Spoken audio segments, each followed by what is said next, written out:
ये मत बताया करो कहां पहुंचना है।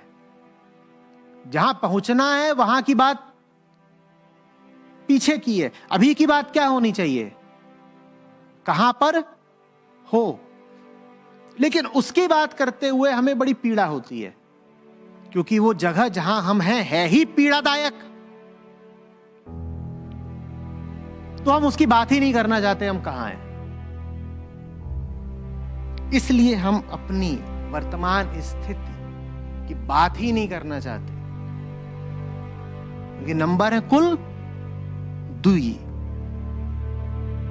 आगे कि फेंकने पर कोई शुल्क तो लगता नहीं है, लंबी लंबी फेंको। कोई नियम तो है नहीं कि जिसके 2 नंबर आए हैं वो आगे 98 की सोच नहीं सकता। बल्कि ये तो और बड़ी बात मानी जाती है कि देखो ये गटर में पड़े हुए हैं, लेकिन बात करते हैं आसमानों की।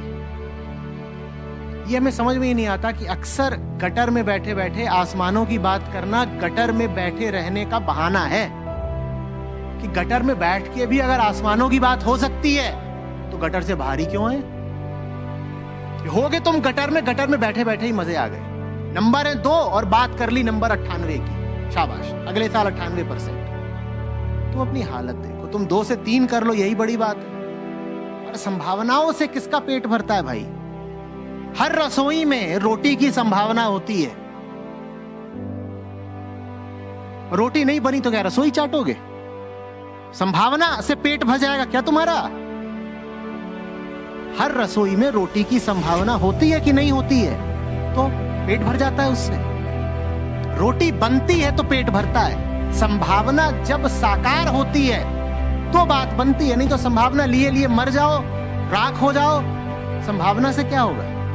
जो ये मानने को तैयार नहीं कि वो आकाश हो सकता था पर धूल का कण हो बैठा है अपनी ही मूर्खताओं के कारण, उसके लिए क्या उन्नति। तो 98% निकालना है या 2% की बात करनी है जिस पे खड़े हो। होता क्या है ना छात्र जीवन में, तुम्हारा जो साप्ताहिक टाइम टेबल है वो कोई और बना देता है।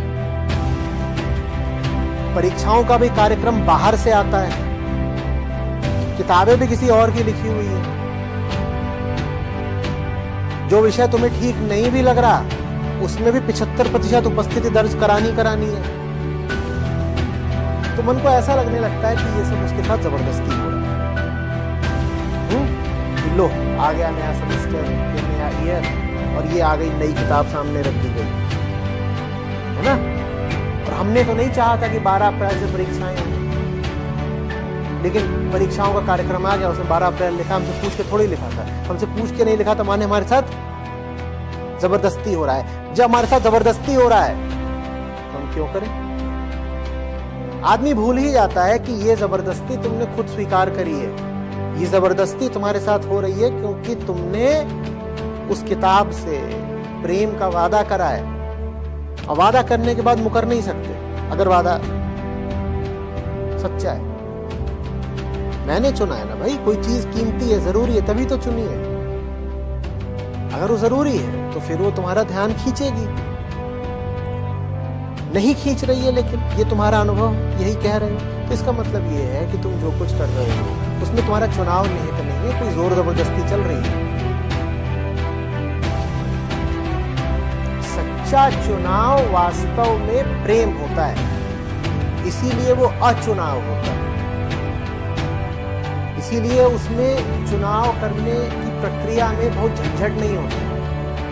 जैसे प्रेम में झंझट होती है बहुत, क्या प्रेम करूं कि नहीं करूं है भाई। सच्चा चुनाव एक तरह से विवश कर देता है। जब चुन लिया तो इसी के साथ है, मन इधर उधर भाग ही नहीं सकता, खुद ही तो चुना है, इश्क है भाई। अब कैसे इधर उधर भाग जाओगे। और अगर इधर उधर भाग रहे हो तो इसका मतलब चुना ही नहीं है, या चुनाव बेहोशी में हुआ है। जिम्मेदारी अपने ऊपर लो, कहो ये जो कुछ भी हो रहा है मैंने स्वयं आमंत्रित किया है। मैं चाहता हूं कि मुझे रगड़ दिया जाए, मैं चाहता हूं कि वाइवा में मुझसे खतरनाक सवाल पूछे जाएं, मैं चाहता हूं कि पाठ्यक्रम इतना भारी हो कि मेरा सर फट जाए। ये सब मैंने खुद चुना है। ये बात याद रखनी होगी कि जबरदस्ती नहीं हो रही है तुम्हारे साथ, तुमने खुद चुना।